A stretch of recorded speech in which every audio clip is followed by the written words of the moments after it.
In this video, I'm going to tell you about photographing winter landscapes in Hokkaido.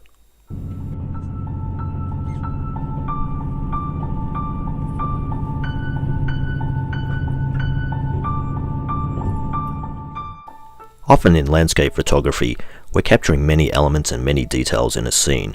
There are things in the foreground, things in the background, and sometimes there are also details in between. When there are many elements and many layers in a scene, we use things like leading lines to guide a viewer through the image. These leading lines are sometimes visual elements that you can see in a scene, and sometimes they're not so obvious but they're implied. And this works regardless of the size of the scene. This koi pond is very small, but there are still a lot of intricate details, and the water and the rocks all form leading lines that help guide the viewer through the different elements of the scene. But every photo doesn't always need to have so many elements and so many details. In fact, it's refreshing just to have a subject, a single subject, and the environment in which that subject lives. Just like Miles Davis playing jazz, sometimes less is more or less. And it's these types of scenes that I wanted to capture when I was in the town of Biei in Hokkaido, Japan.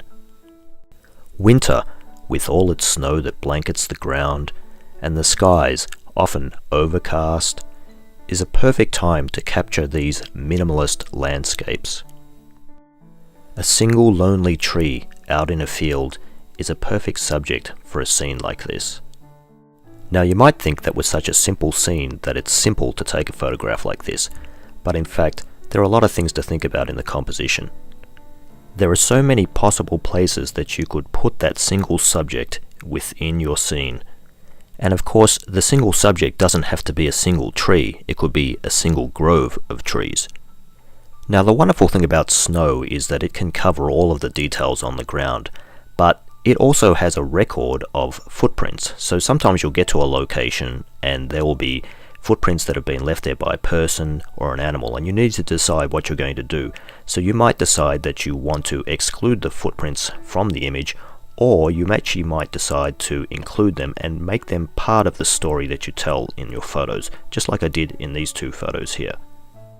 So many people think of snow as being simply white, but it often has extraordinary detail.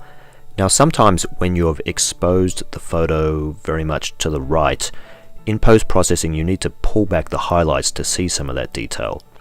And of course, there's lots of detail in the ground under the snow that is often revealed through the snow. So you'll see furrows and mounds, and there are holes of course in the snow and other things that are also accentuated by shadows that are cast by the sun. And then of course there's the snow that's blown around by the wind. You can take any scene and just sit there and without changing anything, just watch the snow that's being blown about, and it will totally transform what you see. Now you may have noticed that many of these photos are black and white. I've chosen to present them in that way because I think it's the right thing for those photos. However, color also works for many of these scenes. It's not better or worse, it's just different. It certainly works for these photos of the Biei River and the Shirahige waterfalls, where the minerals in the water give it a special blue, and that's something that you really want to highlight.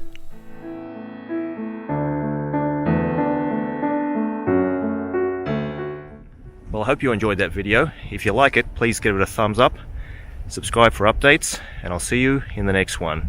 By the way, this is not Hokkaido, it's Banff. There'll be a future video about that. See you later.